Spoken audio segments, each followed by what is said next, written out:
Alors cette vidéo, petite ou pas, je sais pas, à chaque fois je dis petite, mais parfois c'est un peu plus long. Cette vidéo pour parler des croyances. Je pensais ne pas avoir à définir ce terme, et puis en fait en accompagnant une personne il y a quelques jours, elle me dit mais est-ce qu'on peut redéfinir ce que c'est qu'une croyance? Parce que pour elle c'était les croyances religieuses, hein, c'est est-ce que j'ai la foi ou pas? Donc là, ce dont je vais parler, c'est les croyances que nous avons dans notre tête, en fait, dans notre système. Et en fait, qu'est-ce qu'une croyance? C'est une pensée crue. C'est une pensée qui a été crue, du verbe croire, donc. Et cette pensée, c'est peut-être nous qui l'avons crue à partir d'une expérience qu'on a vécue, alors principalement 0-7 ans, hein, c'est souvent c'est souvent à cet endroit-là qu'on construit en fait notre système de croyances, de schémas répétitifs, parce qu'on est complètement éponge aux émotions et que la raison n'est pas là encore pour débrouiller le système et se dire que et construire une autre histoire en fait positive.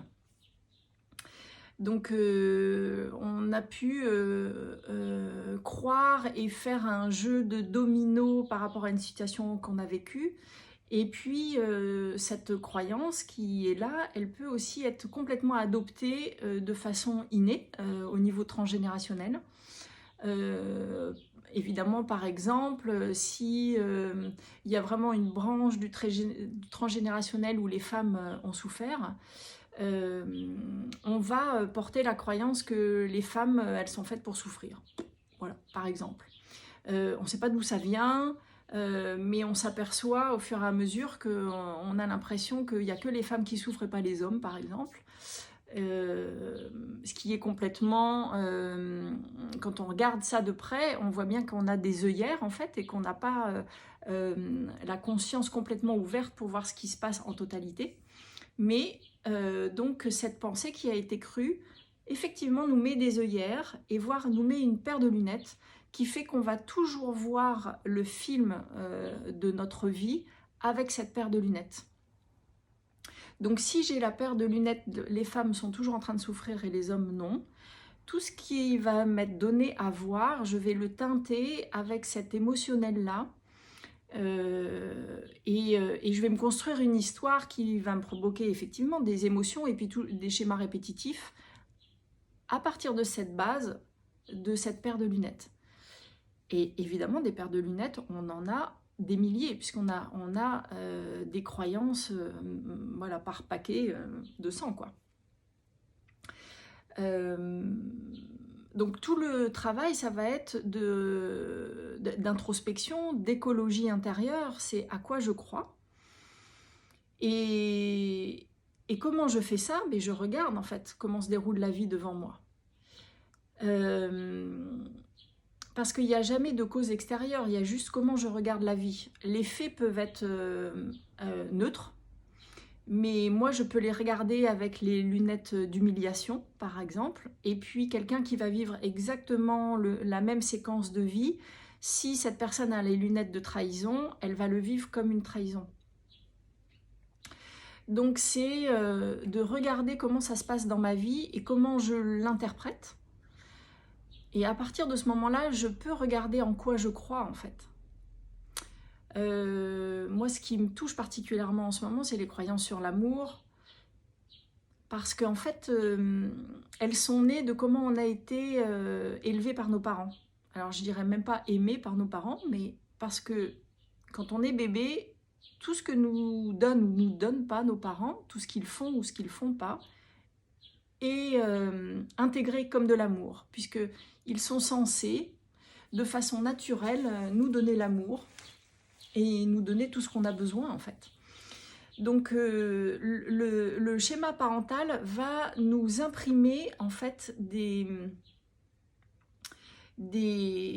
croyances sur l'amour.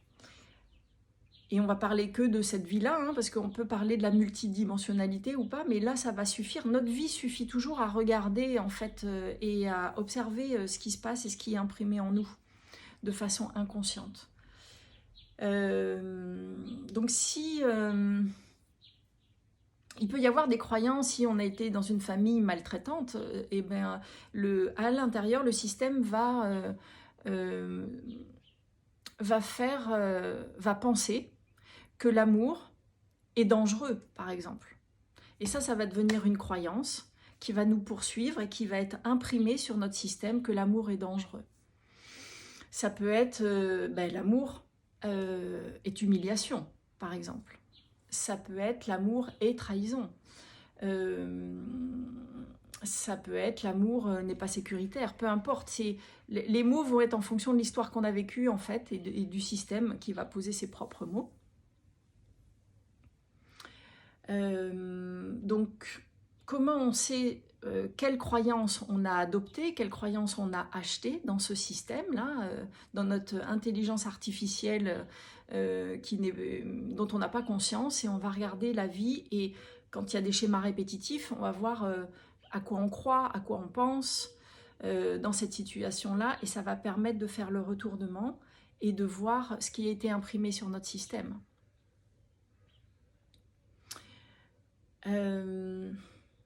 Parce que ces croyances, en fait, vont entraîner un état émotionnel. Et cet état émotionnel, il est dans les émotions, j'aime pas dire négatives, mais dans les émotions désagréables, ça va être vraiment vécu au niveau corporel. C'est-à-dire que, par exemple, la trahison, c'est vraiment une énergie de feu qui brûle. On a l'impression qu'on va cramer sur place, comme un feu de forêt, quoi. Ça embrase, et très souvent, on n'arrive pas à accéder à cette émotion parce qu'elle fait mal, elle fait vraiment très mal. Et il y a aussi une autre émotion vraiment très désagréable, c'est l'humiliation, que d'ailleurs tout le monde n'a pas. En tout cas, la blessure d'humiliation. Et quand on vient rencontrer la blessure d'humiliation, on a l'impression qu'on devient un objet. On devient quelque chose de non-vivant et qui est à la merci de l'autre. L'autre peut nous prendre comme un objet et nous mettre sur l'étagère ou à la poubelle. Ça devient complètement, pour l'avoir vécu, jusqu'au bout du processus, on devient une pierre en fait. On perd tout le vivant en soi. Donc on peut passer dans l'observation par le ressenti, ça va nous faire sentir l'humiliation, la trahison, pour parler que ces deux-là, mais sinon on peut aussi parler de... Ça va pas être le même ressenti au niveau de l'abandon et du rejet. L'abandon et le rejet, on va plutôt ressentir le vide, c'est moins désagréable, même si personne n'a envie d'y aller, parce qu'on a l'impression qu'on va être englouti par le néant. Mais je ferai peut-être une vidéo juste pour les émotions. Là, je vais revenir aux croyances. Tout ça pour dire qu'une croyance va amener une émotion, en fait. Donc, quand on observe vraiment le processus, on peut déjà partir par à quoi je pense, à quoi je crois, ce qui va recréer l'émotionnel en dessous.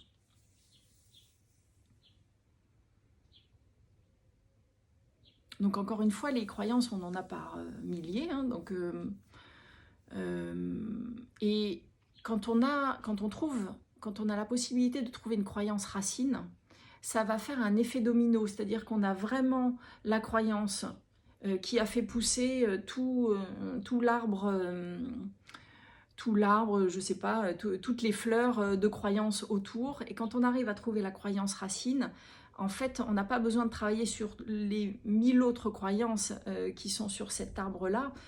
Ça va dégommer en fait tout le reste et ça va faire un effet domino, et on va d'un seul coup avoir beaucoup plus de conscience sur le sujet qu'on a travaillé, puisque ça va enlever en fait tout un système de schémas, de pensées, de croyances et d'émotions dues à cette croyance racine.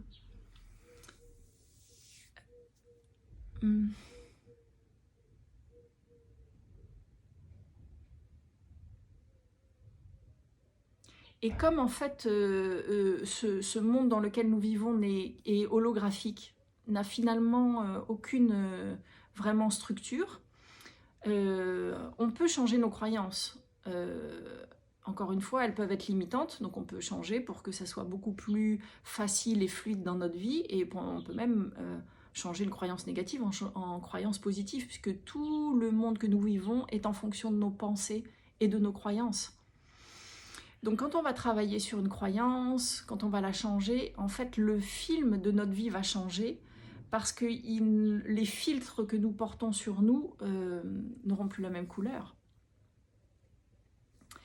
Et c'est tout le travail du chemin pour retrouver de la conscience et de la présence à 360 dans notre vie.